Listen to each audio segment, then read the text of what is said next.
You never know who's going to need something, and that's going to be that viral video. I always say virality isn't a strategy unless you have the right systems. But that's would be my concept in regards to why those videos do so well, is because there's finally some substance. We're craving some substance on these social media platforms that are all about how to make 30K here, 100K here, 6 figures there. Here are my 5 tips.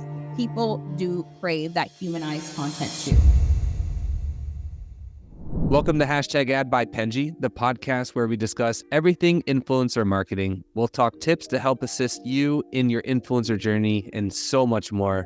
I'm your host for today specifically, Jonathan, Penji's influencer coordinator, and I'm joined here with a very special guest, Sophia. Sophia, welcome to the show. Hi, thank you for having me. Absolutely. So, Sophia, for those of the people that may not necessarily understand or know of your brand, could you tell us a little bit more about, who you are and the type of influencer marketing or niche that you usually focus on?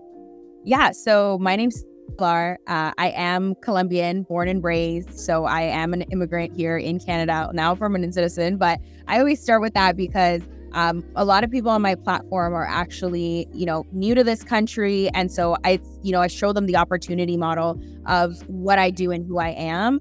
I started my business 8 years ago. I always love to introduce myself like that because I have a lot of immigrants or newcomers. And I just love to show the possibility model, that not everybody has to look a specific way to be this so-called influencer. I'm also a multi-passionate creative. I started my business 8 years ago as a dance instructor. So I used to teach Latin dance. And that's actually where my influencer journey started, even before I knew this thing existed, or even before this was even a thing.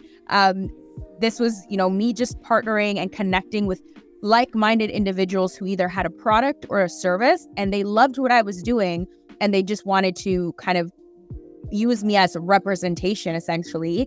Now, as things have grown, I've sold everything from shampoo to skincare products to fashion to technology to job applications, Volkswagen, car dealerships, you name it. I've been a part of some incredible campaigns.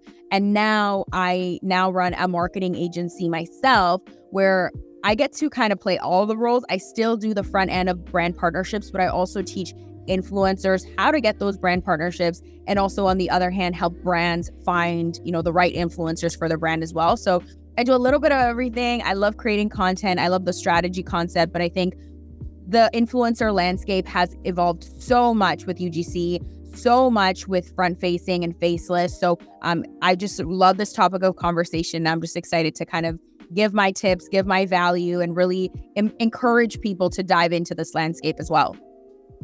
Yeah, I mean, I think at this point in the world of marketing, if you don't have any type of faceless or any type of entity that you can stand behind to be able to promote whatever it is that you're trying to do, I think that business is going to die personally. So let's start from the very beginning. You obviously started in the world of dance. How many pieces of content were you initially doing? Where did you start to see it hit a growth, like an exponential amount of growth where you start to feel a little bit more confident to dive a little bit deeper in other areas? Yeah, so back then, I remember setting up my phone and talking to my camera and everyone looking at me like, what is this girl doing? And back then, again, people weren't as open as to it now. Like if somebody just pulls up a tripod, you're just like, oh yeah, just like drinking water, just a regular thing. And so when I had started, I was a little bit nervous because I wasn't sure how much to share and how much to talk about. And I didn't realize that it wasn't about what I was doing. It was about who I was as an individual that people wanted to know about. So I began with sharing anywhere from, at that point, when they say caterpillar stories, like I was the type of person that had 30 to 50 stories a day. Like I would showcase from the moment I woke up to the moment I went to bed, what I was putting on my hair, my face, and I would just bring people along because like I said, I was just involving people in who Sophia the brand was. And I think that's really what allowed me to understand who my audience was, is that I would share so much that I started to see more people gravitate towards, let's say, my faith or the dance or what I was doing. So I started to put people in buckets. But at the beginning, it was more so I was just doing the funny content, doing the talking head, doing the education and the value. And it was really all over the place. But I love that because I didn't have any restrictions to who I was being. I could just be myself, and brands would pick me up because of that. But also just in general, that genuine connection and that community that I was able to build. When I started, I had anywhere from like 1,000 to 2,000 followers, and I have 36.8 now. And it just continues to grow. It's been I wouldn't say a slow growth, but it's been a sustainable growth. I've never just woke up overnight and hit 100,000 followers and it stayed there. It's been a constant nurtured community that I've had for all these years. Nice. All right. So obviously we're trying to build a recipe here. So in the very beginning, you had your aspects of, 50 whatever pieces of content per day. What number do you feel like you hit where people started to recognize? When I say number, I mean like follower count. What is the follower count that you hit where you started to recognize, okay, people are actually give a crap about what it is that I'm trying to say and what it is I'm trying to promote and do? I think follower wise, I was probably around the 8 to 10K range. That's probably when I had already started to build that leadership and authority figure, that people were coming on my page and recognizing not only the face, but the value that they begin to receive, right? So I would say by that point, people were taking me like more seriously, like I was a legitimate content creator or like an influencer. And don't get me wrong, were the 30 to 50 posts a day sustainable? No, that was the only thing I was doing back then. But I would say, I always say you start like a funnel, you start large and wide, and then you slowly bring it in. So I love that, we're going through this recipe because it takes time to build it, but it takes time to also understand what your audience loves, and that consistency is important. Yeah, that was actually going to be my next question, believe it or not, which is going to be like 50 pieces of content today. Like just hearing that gives me stress, anxiety, and I want to just like go curl up in a ball and not talk to anybody. So like, obviously you had to hit the grind and the hustle, in the very beginning. But now in terms of content, like how do you think about content now, being a successful person doing this for a living for the most part, in addition to your agency? But how do you think about content now, and what would you recommend for other people to do? Yeah, so I see content creation now as more so a documentation. I've always seen it that way, but I could never pair the word together. But I see it as, you're documenting. I've also developed a framework, which is 30 days of content in one day. So that's actually how we started with our clients. And now it's just something that, I share across everywhere, is working smarter, not harder. So choosing one day, batching all of your content, and not having to worry about it for the rest of the month is a recipe for, as an influencer, as whatever you're trying to, sell, success. Because content creation is it's a muscle, right? At the beginning, a video might take you 30 minutes to make, an hour to make, maybe even 5 hours. And then slowly it'll take you, 5 minutes. I just filmed that. Perfect. I know my angles and all that. So now sustainably, I would say I film twice a month. One day I do all, like, if I have like brand partnerships or deals or anything that's more, I have to follow some sort of concept and script. And then the other days I focus more on my content themes and verticals, which is like who my brand is, who I am, what I'm teaching, what I'm educating.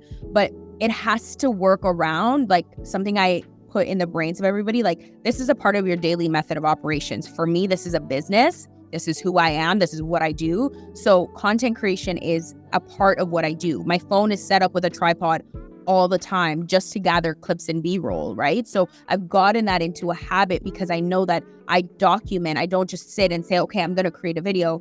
I'm taking snippets of everything that I do in a day and filming it and making it into content. Yeah, that's fun. So when it comes to the content as a whole, it seems as if that the 8 to 10K mark, and I think one of the biggest things, that the takeaways that I'm learning from you is that you have to run it like a business. So what is the system that you're currently using? And again, I know that there's a downloadable thing that you teach in a course, that I would love for people to be able to take part in, and all of your links will obviously be in the show notes for people to partake in some of these things if they choose to. But I'm a systems person myself. So do you use a Google Sheet? Do you use Notion? Like, how do you track that and know what to do? Because I don't know if you can see behind me, there's actually a tripod, and there's also I'll go this way. Yeah, there's a tripod and then also a teleprompter, right? So what does that usually look like for you to be able to say, okay, 30 pieces of content, I need to bang this out in an hour or two, and these are all the things I need to do and say? Yeah. So funny enough, I'm only an organized and a systems person when it comes to my content or my clients. Other than that, there's no systems involved. But for this one, I knew that I had to develop something that my brain wouldn't overcomplicate the process, because it isn't complicated unless you make it, right? So the steps are research, right? So I often say, again, for me, I do this every single day. I research 10 to 15 minutes a day. I'm looking at what is the industry standard? What are things happening? I make sure that I'm intentional with my scroll. And so I save into a folder on Instagram all my sounds, or I send them to myself and say, inspo for education, or inspo for BTS, or inspo for client, recap video. So I do that one, like 10 to 15 minutes every single day, and put it into, yes, a Google Sheet. I have a content calendar that's available for everybody to download. And they're able to, input the link, the inspo, their script, right? So I don't create scripts for myself now. I'm just kind of like an off a whim kind of person. And then I cut and edit. Obviously, I've been doing this for a while, but teleprompter is a great way, and scripting at least your hook or what you're going to say, or like I like to say, the meat of the concept. And then, you take it from there. You have all of your research done. You implement all your ideas and strategies through a mind map. So I also have the mind map there that helps you put your ideas somewhere. Because the thing is, when you're in your business, you don't see these ideas and these concepts. Or when you're in the space, those don't come up until you start, you start activating that muscle. So put it all down. Once everything's put down, I choose a day, and I book a studio or I book a time for 2 to 3 hours to film all of that content. Once it's done, the system is, it gets uploaded into a file. From that file, I either have my editors work on it or I do it. Then it goes into an edited file, and then it's ready to post and revise. So everything has its step and it's calculated. So one, you're not missing the process, and two, you're really working on a sustainable habit each time. I research, I put it down. From when I put it down, I organize it into themes. From the themes, I film, and then when I film, I post. I think that's a brilliant strategy, and congratulations for you for figuring that out. I think when you run your business and you're just all over the place, number one, stress and anxiety are severely increased, at least the chances of experiencing those. But when you can feel confident knowing that, hey, I just recorded a piece of content, it took me, 30 minutes or an entire day, and then be able to have a system and somebody's, I think, a reliable team that is going to be able to take what you did and then do whatever it is that they need to do. I think that's really, really important. How long did it take you to find a reliable team to be able to do that? I still haven't. I'll be honest with you. Finding a team is like finding a needle in a haystack. I have been, in and out of offshore platforms. I found local talent.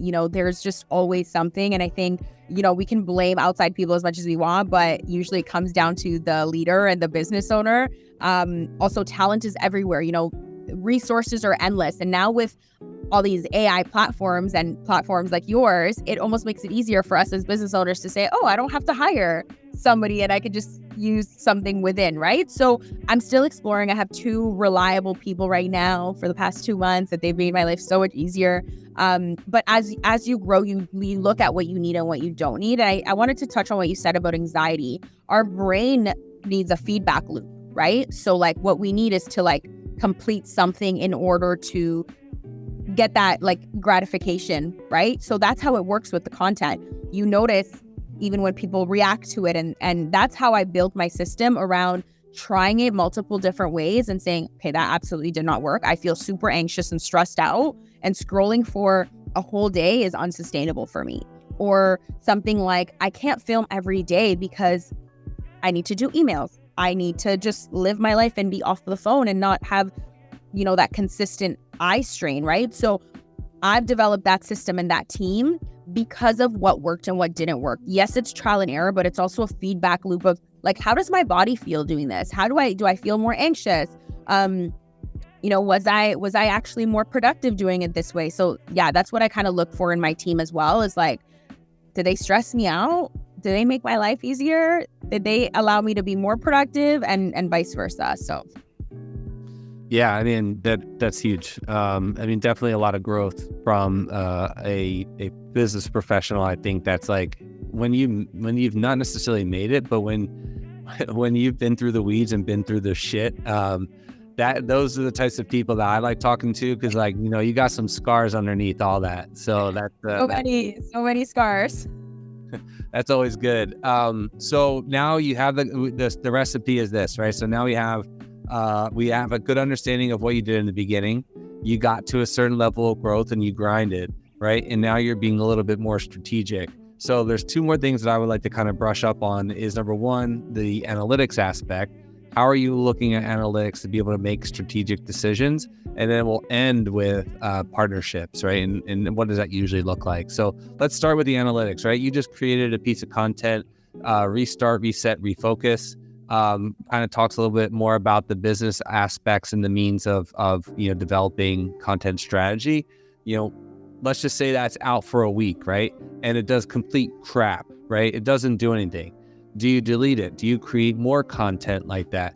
Do you ignore the noise and continue to do the exact same thing? Like, where is your brain at when you're looking at your analytics for every single post that you make? Yeah, I mean, it definitely sucks when you create something and you're like, oh, this tanked. Like, there's been so much content that I've worked so hard on and I've seen it do absolutely horrible. And there's been content that was so effortless, like my friend shoving a piece of lettuce in her mouth and it was like a 10-second video and that went to the millions. And it's frustrating as a creator because, I mean, for me, I focus on high quality visuals. So why would something with the highest quality, highest sound, highest video go here versus the other content kind of go through the roof and go viral? And how I like to think of it is that there's different consumers on this platform. And who consumes that will give me more of like that feedback of what I need to create more of. For me, I focus on like the quality consumer, which means that they're going to watch my video, maybe not engaged. They're probably just watching through it, but they really value those high quality concepts. And I still keep creating. You know what it is? It's like you just keep going. And you analyze. Yes, I go through my analytics often, but there's different ways of measuring the analytics. And I think that's what I want to get to that question is there's different ways of measuring your success or your analytics on social media. Yes, the metric shows you your reach, your engagement, your impressions, which are super good to follow. But what about your DMs? What about how many people saying like, wow, I really needed this, or thank you so much, or, the conversions that happen and the conversations that happen in the DMs? Because I did a 5-part series and like you're mentioning that last reset, refocus video, and it did not do well. Like it's all under the 5Ks and it's upsetting because the ratio to follower to views to comments does not add up. But how I saw those videos, they were nurturing videos. They were videos of saying, look, here I am. Here's what I do. I am an authority figure. Here are the conversations I'm willing to have. And sometimes, those videos are needed to then have those higher style videos. But I leave them. I don't delete my videos. You never know when somebody's gonna, scroll and keep scrolling. That just forms it. Like it's one of those things that you start forming that tough skin and you no longer care about the views or the comments. You just like reset your strategy, if anything. Okay, I did a lot of B-roll videos this week and it didn't do well. Let me do a talking head one, or vice versa. Lots of talking head video last week, lots of long form consumptions. Let me try something shorter with a message on the screen. Yeah, that's cool. I think in order to have that emotional like unattachment, it's like really hard because you are the brand.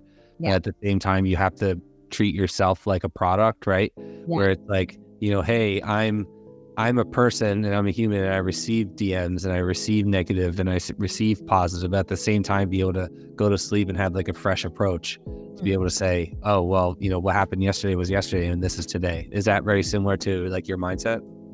Yeah, I think about like product-based businesses and how many products there are out there, right? And not everyone's going to like this shampoo, or not everyone's going to wear this foundation. People have different approaches and different likes and dislikes. So it is a level of emotional attachment. But sometimes I look at the video and I'm like, guys, do you think I'm bad? Like, am I ugly? Like, is my messaging just not okay? So I do get in my head sometimes, but I think the concept is that, you know who you are, the value that you bring, and that it is an oversaturated like people that are viewing, and sometimes you can blame it on the algorithm that your content isn't zooming up to the front of people's explore page. You just keep trying, like you don't give up. And yeah, it is a business, so it's hard because my views are dictating on do brands want to partner with me and all that. So I do look to that, but I also have to root myself, like stay grounded and be rooted in the fact that it's not all about the numbers, and that there is that conversational aspect that the outsiders don't see, that's still where I find my fulfillment, and that I know I'm doing great still. Yeah. Quick tangent. I have a couple of faceless pieces of content for men's health and wellness and things like that. Content is like very much so workout, nutrition heavy, all that other fun stuff. It's going moderately well. And then all of a sudden I made a piece of content that was like the darkest shit that you will ever see. It was like super dark. I don't even remember exactly what it was, but it was just like, I don't know, I'm going to test it. I'm going to try it. It was dark. And it ended up getting like 2.5 million views on Facebook Reels. And it was like, again, I'm like, why do people like this? And so like, I had this theory of what a Facebook or like a social media algorithm was. And then it completely just threw it to the curb the minute that I made that video. And it ended up becoming viral because I'm like, here's this thing that I thought would make sense. Like, this is what I think people would like. And then this is something that I didn't think people would like. So my brain is like all over the place. And this is why we have podcast episodes with people like yourself, because what works for you and what works for me and what works for everybody else is completely different. And so we have to listen to a little bit of nuggets of information from you to be able to take with us, so that we can also be as successful as you are throughout our journey. With that said, did you want to add on to that? Yeah, I think, to your concept of that video, I think at the end of the day, what we're all looking for is some level of human connection on this social platform. And that's why some of those videos we notice might do better, because our brains and we're just over consuming these tips and these educational things. And then what we forget is that there's a human behind there with an emotion that also wants to connect with you. And that's one of the 6 human needs, right? We crave that connection. We crave that stability. We crave, I heard it was Ed Milet and Tony Robbins that were talking about this. And so that is why sometimes you'll notice that content so unrelated and like you said, dark. And sometimes it's a sad piece of content, but people want to be able to be encouraged, connected, in that human emotion. So sometimes that's why I always say you can shift your strategy, because you never know who's going to need something. And that's going to be that viral video. I always say virality isn't a strategy unless you have the right systems. And so that's a whole nother topic for another day. But that's would be my concept in regards to why those videos do so well, is because there's finally some substance. We're craving some substance on these social media platforms that are all about how to make 30K here, 100K here, 6 figures there. Here are my 5 tips. People do crave that humanized content too. Yeah, it's a really good point. I think like the 100K mark is like that number that a lot of people resonate with. And I see that you use that as well as like a benchmark of success, which is, I think you said a lot of really good points there. Last point that I want to make, because I know we're going a little bit over, but some really good stuff here. Brand deals, right? So when do you think, was that 8K, 10K number of of followers? Was that when you started to get the brand deals? And if so, like, how would you recommend to a person that's starting out to choose the right brand to ultimately work with? So when it came to the brand deals that I was getting at the beginning, like I said, it was more so related to like lifestyle, health, and wellness, because I was dancing. So I had a smoothie company reach out to me and say, hey, I want to give you like a whole smoothie for the week. You try it out. will pay you to do a story and, talk about it, then you get a code. And I was like, oh, this is great. Like, I love smoothies, love juices. And at that point, like I said, I didn't have a lot of followers.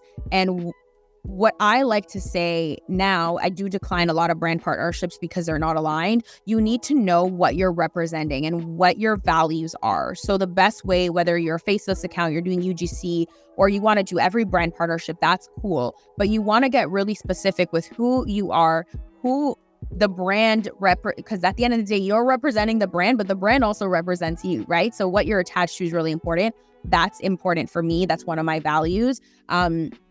And if you don't mind, then reach out to everybody. The worst thing that can happen is that you got to know, right? Or that now you're on their radar. And so, there's multiple times that I then pitch to people and they said, hey, not right now, your follower count is too low. So what I would focus on is, perfect, let me continue adding that value. Thank you for the feedback. Build the connection, ask them questions. I do have a pitch template that, I provide in my course and a media kit as well, because the main thing that you want to do is build some sort of portfolio.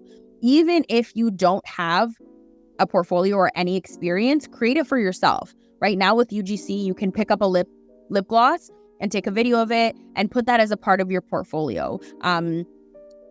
If you're going out to eat, document you going out to eat. If you want to partner up with food and restaurants, if you want to partner up with hotels, like give a brand a reason to want to work with you, whether you have 2,000 followers, 10,000 followers, or 100,000. What I'm noticing is that more brands are looking for that micro influencer because they're focused on community and quality, and they're not focused on like, oh yeah, the 100K followers and views. They want a nurtured, smaller community because they understand the power of that. So cool. I went on a tangent there, but all in all, that's huge. Knowing your values. That's huge. I really like the idea of like, if you're not there yet, create something as if you were, and then be able to show people the uses that you ultimately can do, like your range, so to speak, your editing skills, your storytelling aspects. That's a lot of really amazing information. Well, Sophia, thank you so much for your time. We really appreciate your education. And if people wanted to like and subscribe and follow and all that other fun stuff, could you tell us where people can ultimately find you? Yeah, so I have a website. It's www.sofiaaguilar.ca. My name is spelled Sophia with an F. So you can find me on Google, YouTube, LinkedIn. I do have a podcast called the One of One Podcast. We dive into less strategy, more so personal faith, and that aspect of business and how I started. So you can tap into that more. And then I also have obviously my Instagram, where I do share a lot of resources to how I started, how I've been growing, and where I'm at. And then I'm focused on LinkedIn as well. So you can find me on there at Sofia Aguilar. And when I do speaking engagements, I post them all on there. So if you want to catch me live and in person, then that's kind of the best way to find out where I am. Cool. Awesome. And all those links will be in the show notes for people to follow and click on. Sophia, thank you again for your time. Really appreciate the opportunity. Thank you.